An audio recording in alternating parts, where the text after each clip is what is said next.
Aoka ivavaka isika rehetra dia misaotra hatrany izay ry Jesosy tomponay io no ny fitiavanao na tongavanao tetỳ tany hamonjy ny olona rehetra dia ny zara izany mandrakariva ry tompo no tanjonay ka mpio izay amin'izany asa masina mpanaovinao anay izany ary mamindrafo aminay ny fahotana azy nataonay amin'ny anarana mavonjy no anaovana zava-bezany.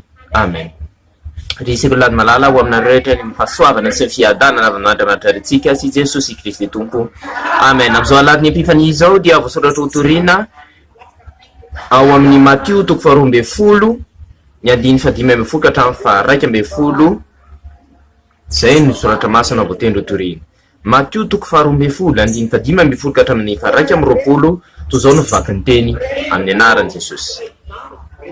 Fa Jesosy nalala izany ka dia niala teo ary nisy olona betsaka nanaraka azy ka dia nositraniny avokoa izy rehetra ary nandrara azy izy tsy hanao izay ahafantarana azy mba hatateraka izay nampilazaina ny Isaia mpaminany hoe indro mpanompoko izay novidiko ny malalako izay sitrako ny foko indrindra apetraka ao aminy ny fanahiko ary toriny rariny amin'ny jentilisa izy tsy hifanditra na iantso mafy izy ary tsy andreny feony any andalana tsy ho tapahany volotara torotoro ary tsy vonoiny ny lahinjiro manentona ambara-pamoaka ny rariny ho mpandresy ary ny anarany no itokian'ny jentilisa.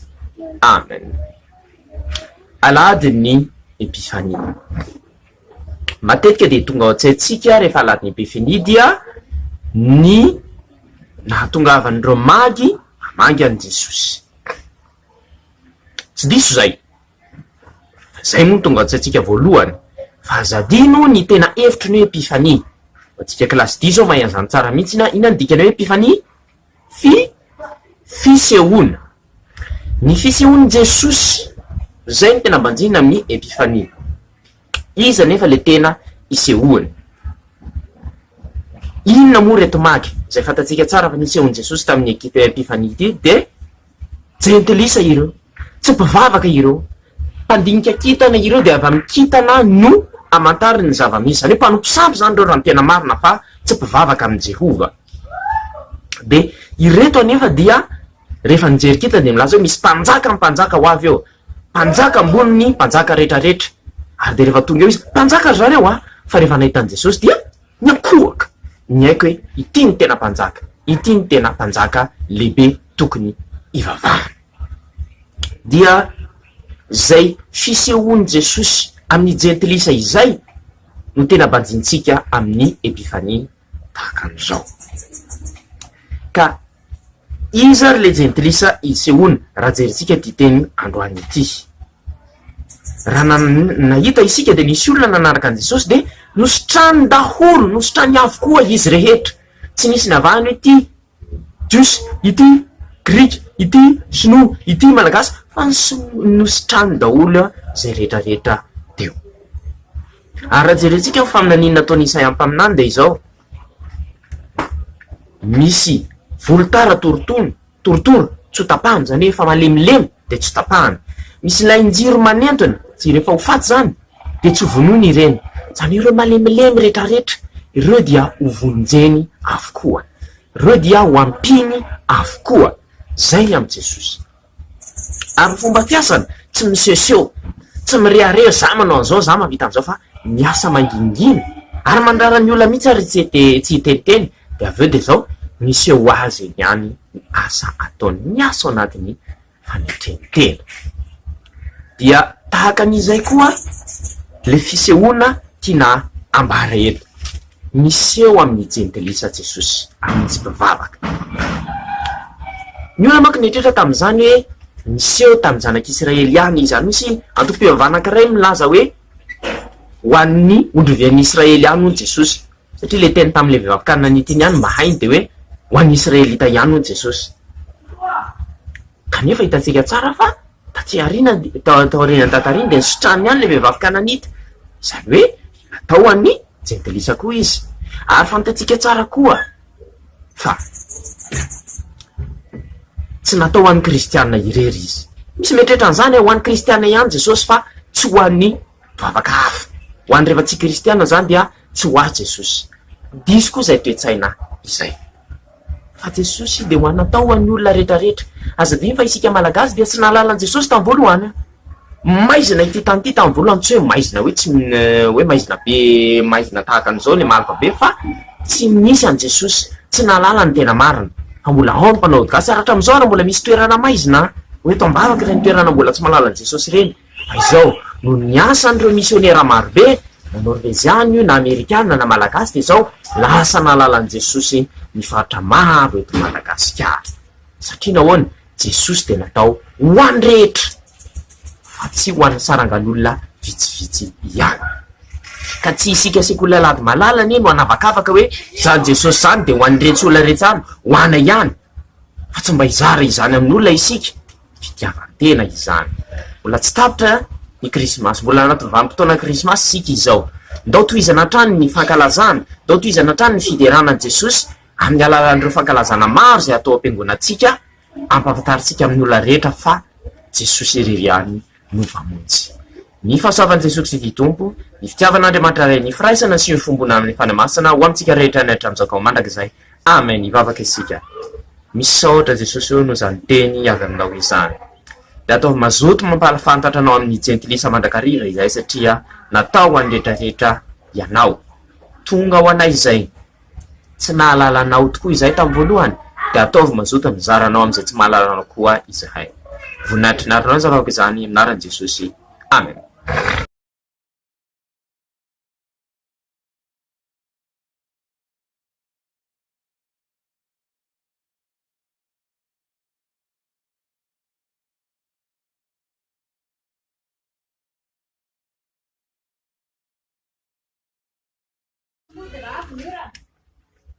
Puissons-nous dans la prière.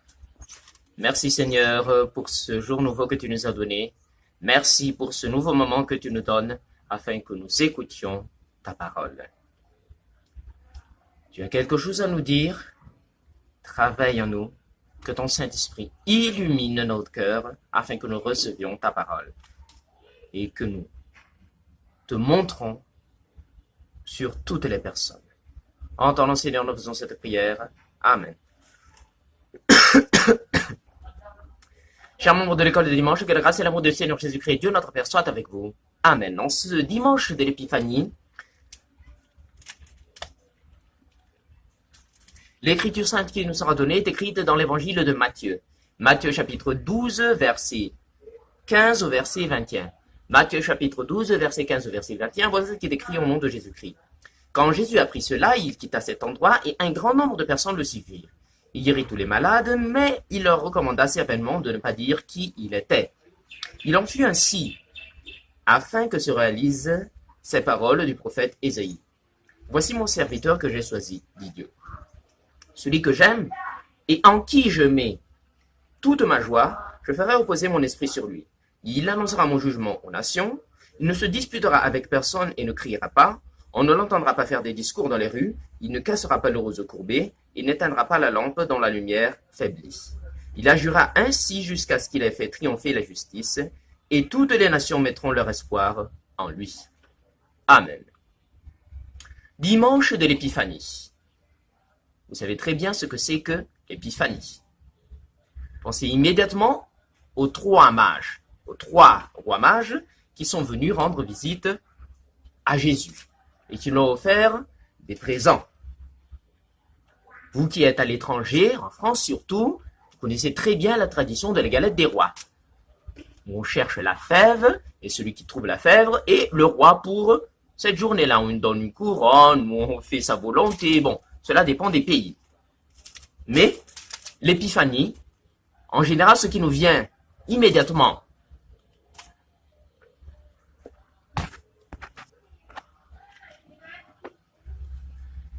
mais ce que veut dire exactement l'épiphanie, c'est le fait que Jésus se montre à tout le monde. En ce temps-là, il s'est montré aux rois mages, qui n'étaient pas croyants. Ce sont des rois, et des rois intelligents. Ils regardent les étoiles, peuvent prédire l'avenir, ou ils peuvent prophétiser quelque chose.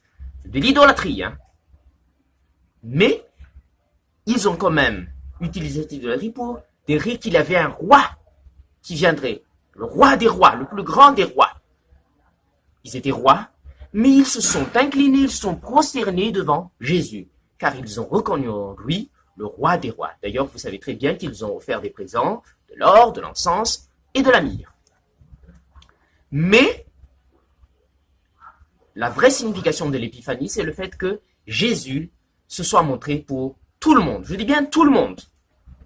Certains pensent que Jésus n'est fait que seulement pour les Israélites, seulement pour les Juifs. Si vous vous souvenez, l'histoire de la femme canaanite, Jésus lui a répondu « Ah non, toi, tu n'es pas juive, on ne peut pas donner le pain des enfants pour les chiens. » Mais après, vous savez très bien qu'elle l'a guéri quand même. Il y en a aussi qui pensent que Jésus n'est fait que pour les chrétiens. Nous, surtout nous chrétiens, on a cette mentalité. Ah, Jésus, c'est seulement pour nous, hein. On ne parle pas de lui aux autres. Attention, c'est de l'égoïsme. On doit parler de Jésus à tout le monde, car Jésus est pour tout le monde. Regardez ce que Jésus fait. Quand une grande foule l'a suivi, il guérit tous les malades. Pas seulement les bons malades, pas seulement les vraiment malades, pas seulement les Chinois, ou pas seulement les Français, ou les Malgaches, ou les Juifs, ou les Grecs, ou je ne sais plus quoi. Il a guéri tout le monde. Parce que c'était une prophétie du prophète Isaïe. Il ne cassera pas le réseau courbé. Le réseau qui est déjà courbé, qui est sur le point d'être cassé, il ne le cassera pas. Il n'éteindra pas la lampe dont la lumière faiblit. Une flamme qui est en train d'éteindre, il ne l'éteindra pas. Donc, il redressera tous les faibles. Il sera de côté de tous les petits. Donc, Jésus est pour tout le monde, pas pour ceux qui se croient seulement forts. Et il travaille dans l'humilité.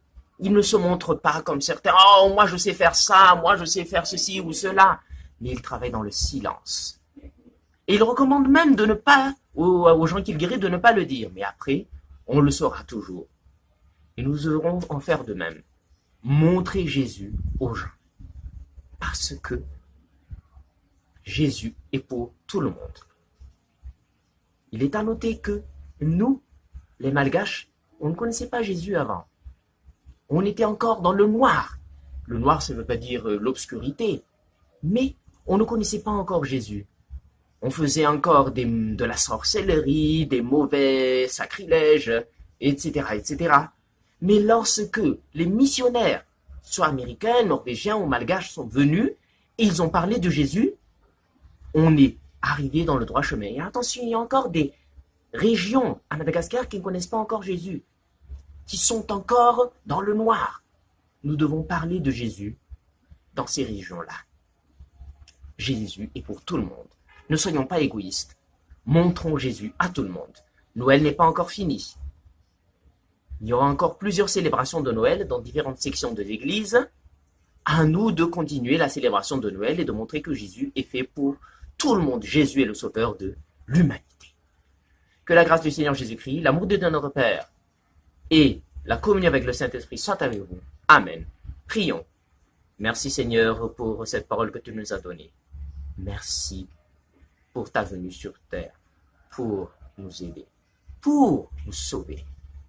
Faites que nous te partageons à tout le monde. Faites que nous te montrons à tout le monde, que nous montrons ton amour pour tout le monde et que tout le monde sache que tu es bien notre sauveur, le sauveur de toute l'humanité. Entends-nous Seigneur, nous faisons tes prières. Amen.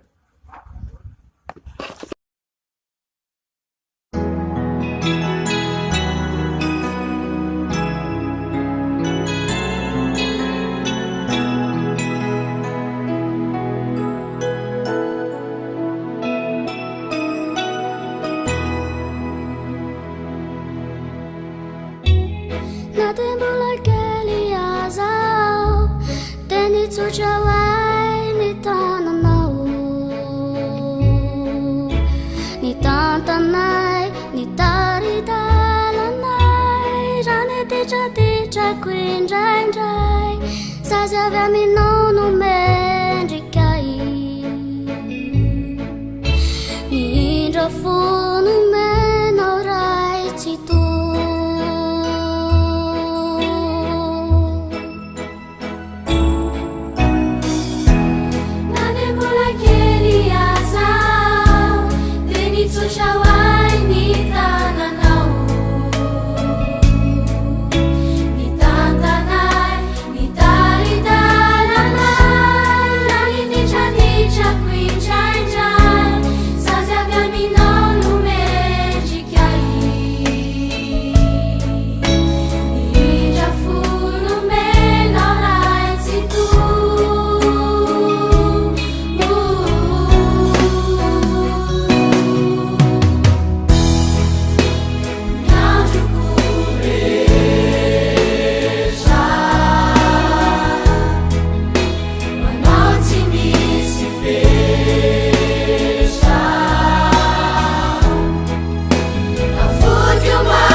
Tompony tompo andriananary nefa mba sanape ifaviko sanaky mary nefa sanary avia itsaokazy avia itsaokazy avia itsaokazy zay tompona.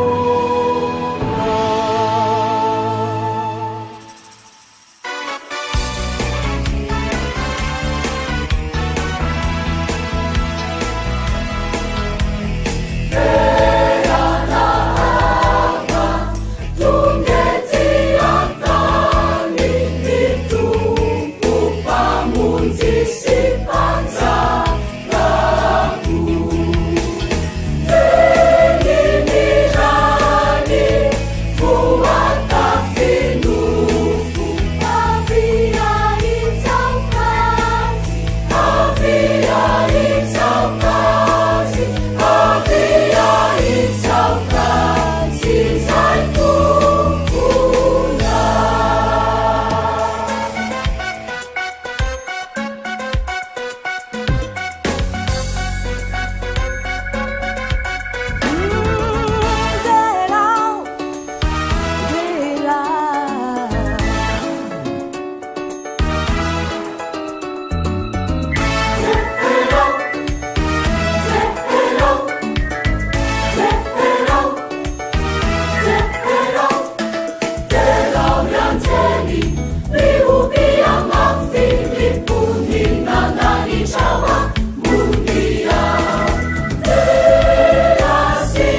Avisakai Yarakamina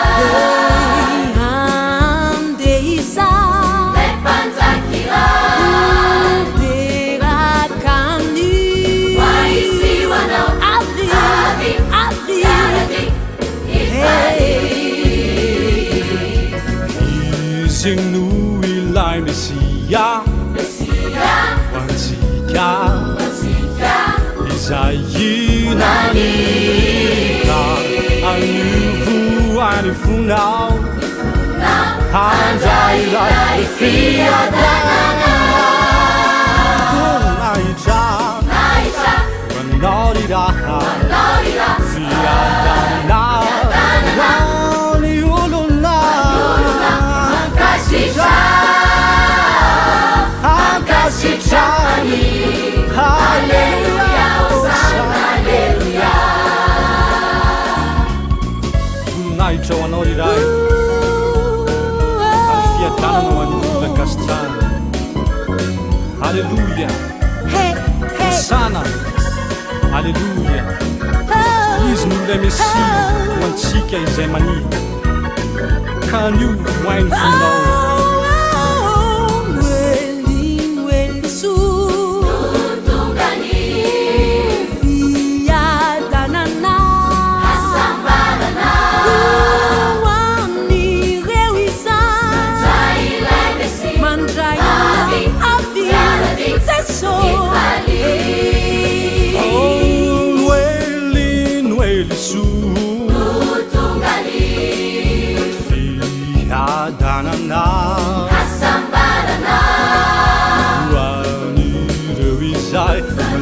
Ilai Mesia Ravi Yaradi Ifali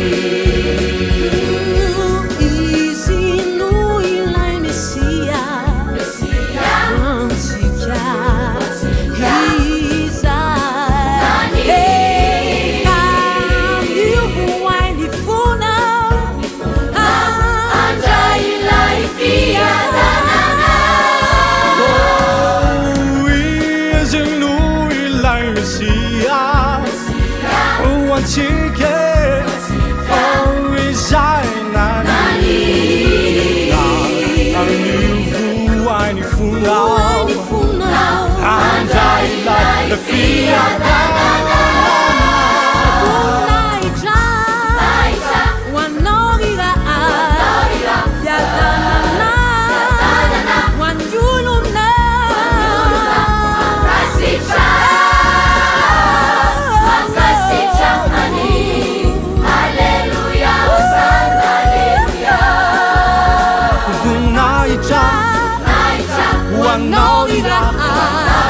Fia Danana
sireriani Nilai famonjena Noeli pamonjena Waiswana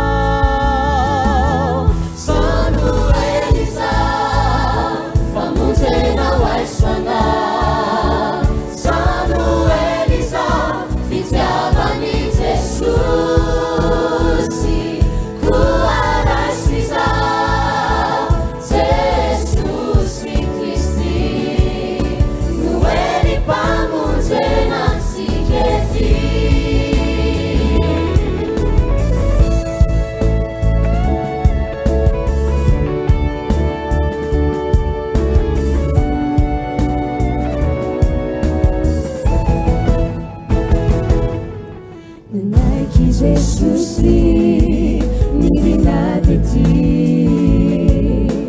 Tugamba uaisi uanau Vanuta sai tiveri Kai famieli Noeli pamuzena uduri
Take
tsy mety sasatra sika tily asa fatratra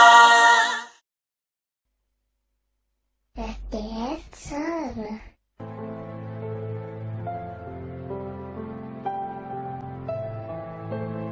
kana dia kely indrindra aza no ny andohanao dia ho lehibe indrindra no hiafaranao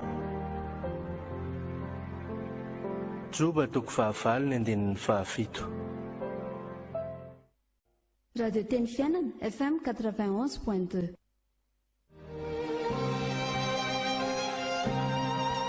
hita ianao anie Jehova ka hiaro anao ampamirapiratra ny tavany aminao anie Jehova ka hamindra fo aminao anandratra ny tavany aminao anie Jehova ka hanome anao fiadanana amen Mety toko fahaenina andininy fahaefatra amby roapolo hatramin'ny fahaenina amby roapolo.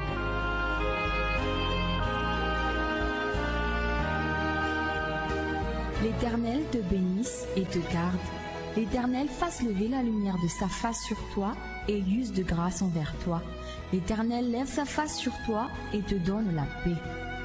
Amen. Nombre chapitre 6, versets 24 à 26.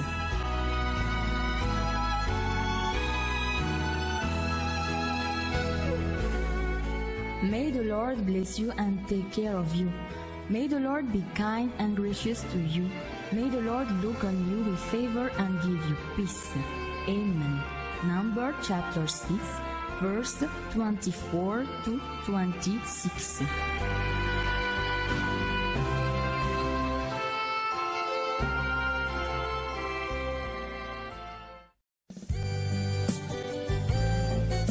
Misaotra anao re mihaino radio teny fiainana anako. Eny re bebea. Raisitsika amin'ny marindrefy raika amby 7 teboka 10 megahertz zany a. Misaotra re.